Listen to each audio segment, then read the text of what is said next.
A few years back, there were a number of major studies that came out in the UK that were really, really interesting. And the conclusion of these studies by very learned people was that it was actually really bad for people when they are physically immature and mentally immature, emotionally immature, to become involved in highly emotional relationships, what people call falling in love. And they found that after studying this for a number of decades, about 30 years, over quite a long period, that when people in their early teens and mid-teens and even late teens got very emotionally involved with someone, what it was doing was creating this artificial ideal. Like we all know, I suspect, at some point in your life, if you became emotionally involved with someone, and what is often called falling in love, there is this kind of excitement and anticipation and hope for something fantastic that's going to, result from this experience. But physiologically, there is this enormous rush that you get from coming into the proximity of or thinking about someone that you are enormously attracted to. And this has been promoted as being love. And it's not. It is only an emotional and physiological response, but it's not love. You know what? That experience of so-called falling in love, it doesn't last. It's only a question of a relatively short period of time, and it's no longer like that. And then when you stop feeling, even though you may, usually what happens is you go through the big emotional attachment and the palpitations and the beating heart and the excitement, and that quickly becomes, for most people, involved in a very sexual relationship, whether it's very explicit in the beginning or it's testing the waters or it goes down that path. And you can come to the point of having frequent sexual intimacy, but end up feeling nothing for that person. You're just in it for the sex. And then people describe that as, oh, I'm no longer in love with you, or I have fallen out of love.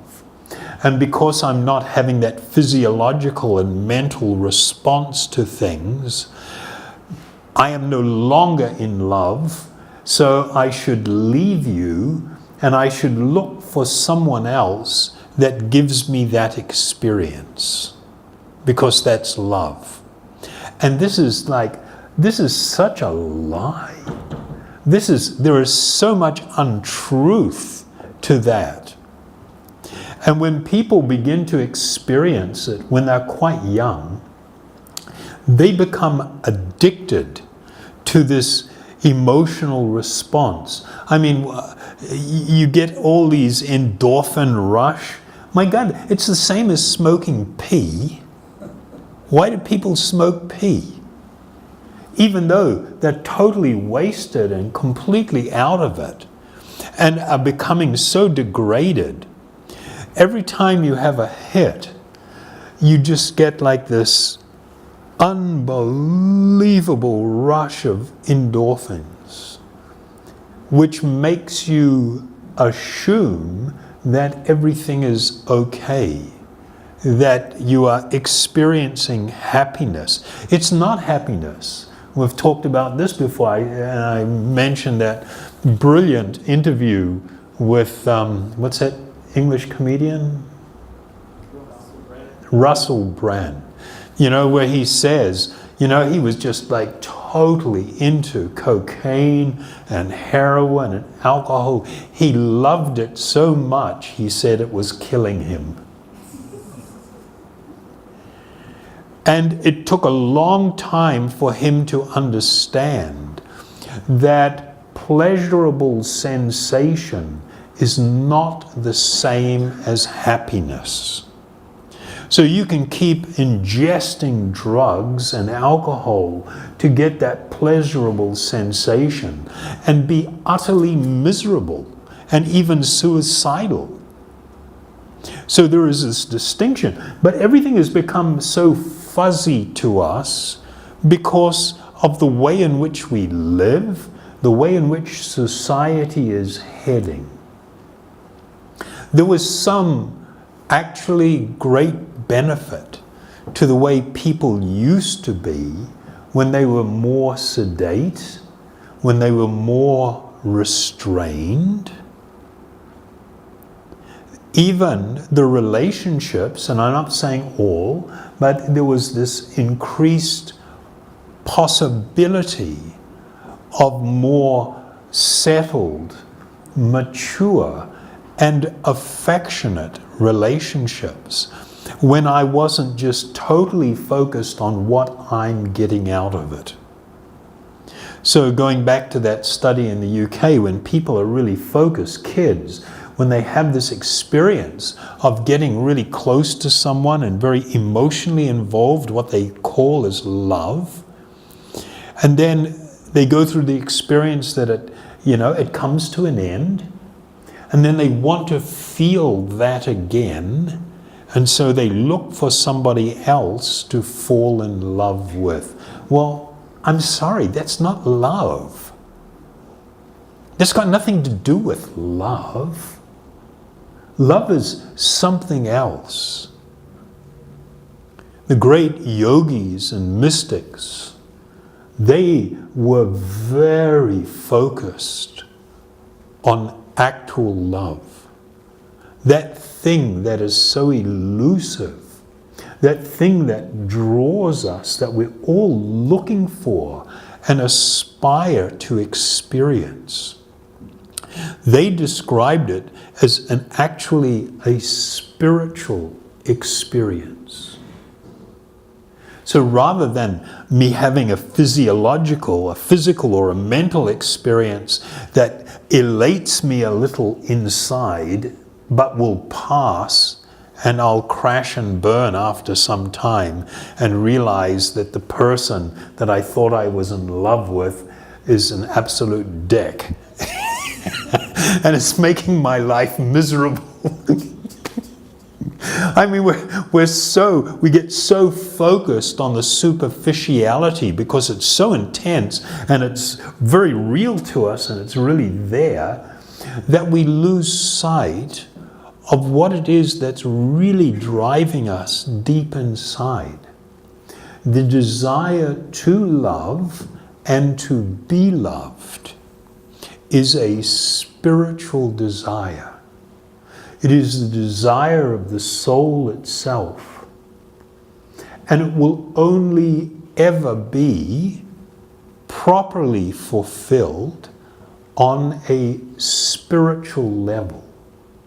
But because there is all this tremendous confusion, and because we have been so conditioned, I mean, we are so conditioned by fundamentally psychological manipulation that's called advertising, where everybody's selling you something and trying to convince you of something as being a reality. And what's happened is that, in the last 50 years, society has transformed. What for thousands of years was the norm, thousands of years, particularly in the last 40 years, has utterly transformed and changed. Previously, people had ideas of duty. They had ideas of responsibility.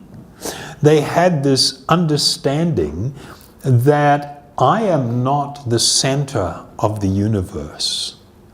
My so-called desires should not be the preeminently important thing in the world.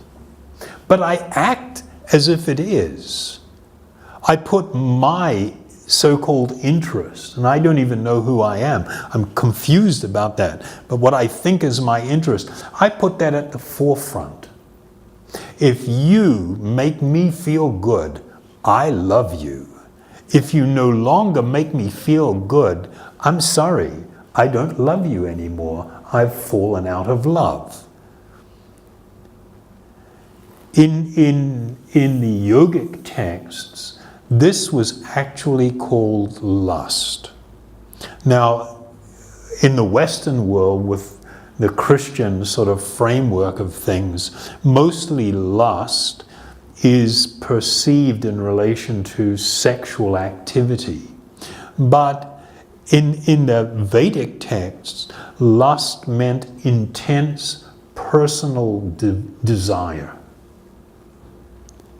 My personal desire for things. When I am compelled by that, I am acting on a platform of what is called lust. And it's all about taking. I'm the one that's important, and I'm going to take what I feel I deserve, what I feel I need. When I do that, I become alienated from my true spiritual being. I become completely alienated. So I can be massively taking. If I've got money or influence or power or the right kind of body, I can be just taking like crazy and be utterly and desperately sad and lonely and empty. Actually really suffering. The characteristic of love is to give. It is a tremendous giving of oneself. It is about compassion. It is about caring.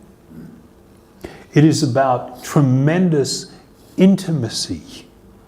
When I say intimacy, we're talking about actually getting close to someone.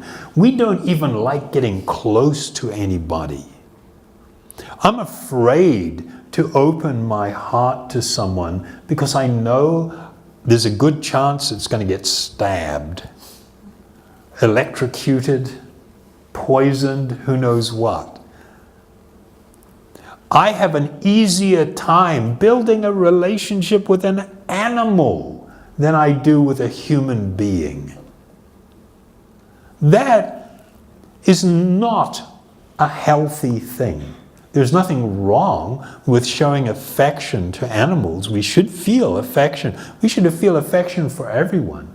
But when I am so guarded and I am so cynical, when I feel that I am not lovable or that I cannot find someone to love and I must therefore focus my attention on an animal, this is not a healthy situation. But we are so afraid to really address these things. We're so afraid to actually be open. And I'm not saying you should be completely open. You need to be guarded. And the society that's created where people are increasingly selfish and self-centered, that you open yourself up, yeah, you can get hurt very badly. That's definitely or very likely that that's going to happen. But rather than just shutting down, we need to find a way. We need to find a way to get back to that very deep part of us that's really truly part of who we are spiritually. And we need to address this deficit, the love deficit. It is a huge deficit hanging over almost everyone.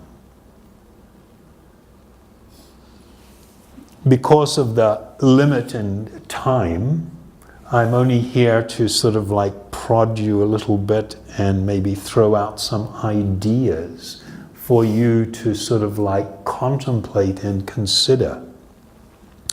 And if you want, we usually post these things on Facebook. You can go and revisit and take a look at it again and consider and contemplate. The ideas that I'm trying to share with you, and forgive me for my imperfection and not being able to share eloquently enough or clearly enough, but the truths that I'm sharing with you or trying to share with you are eternal spiritual truth. It is possible for you to experience the reality of deeply and profound spiritual love in this lifetime, and to be so secure in that you can actually be very open to others, because you're not going to be entirely dependent upon them.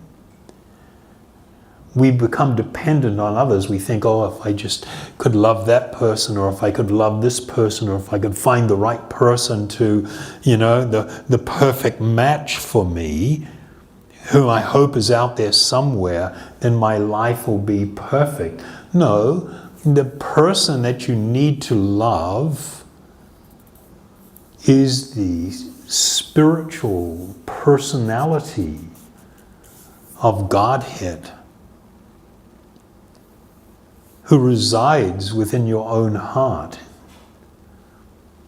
And because we have lost this profound connection, which is what yoga is all about, this word yoga, people interpret it in so many ways. The deepest and most traditional and the most ancient meaning was the perfection of this union of love. And when a person was able to awaken and experience this, it automatically overflowed to everyone around them, to everyone in the world, to all living beings, regardless of what kind of body they have, animal or anything, fish or a bird or life was considered sacred. And we saw our own connectedness with it, and how it was all connected to the highest spiritual truth, the Supreme Lord. And this experience made it so your life was actually perfect. You might be impoverished, you might be very wealthy, you may have a healthy body, you may have a sick body, you may be very good looking, you could be very plain, you could be an amputee, you could be a paraplegic and be existing in a state of great spiritual happiness. This is what the great spiritual teachers are promoting and offering. Don't be shallow. Don't buy into the modern materialistic messages. Don't become more selfish. Veer towards being more selfless. Learn to share. Learn to feel compassion, empathy for others. Don't be a taker, be a giver. These are the fundamentals of a real spiritual life. Okay? We all good with that? Or it's a big subject.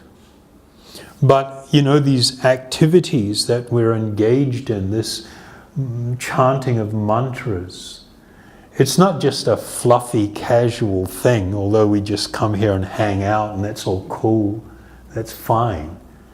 It actually is incredibly transformative. Even without you realizing it, it's incredibly transformative. And it will begin to open your heart. It will begin to change you. It will begin to make it so that you begin to look at the world and others and yourself differently, in a more spiritual way. It will actually lead to enlightenment, the experience of deep spiritual love and real happiness. So I really encourage you to try to develop a regular personal practice of this meditation, even for 5 minutes, 10 minutes, 20 minutes in a day, but to do it daily.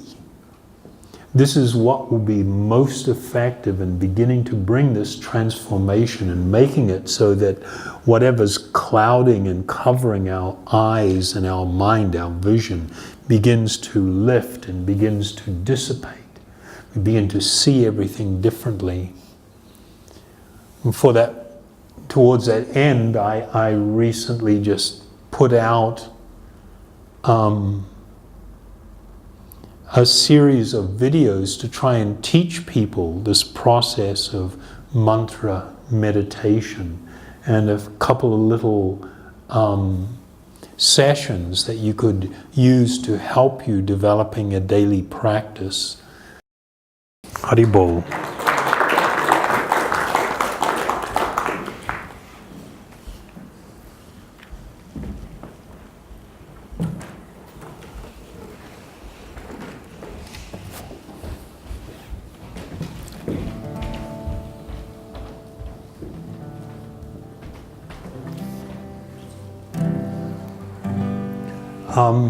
You want to put up the Om Namo Bhagavate Vasudevaya. Try something a little different.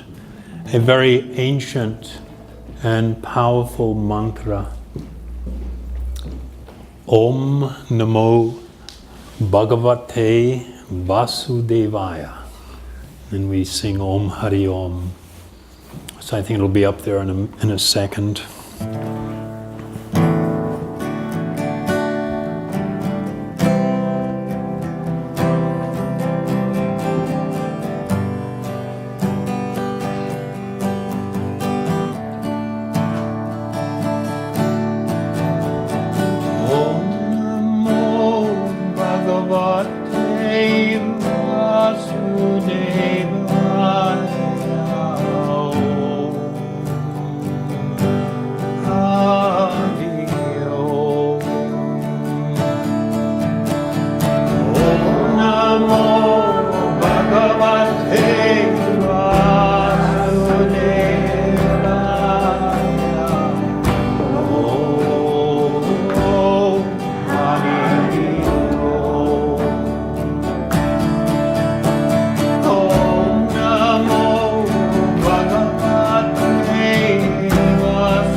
Haribol. Thank you.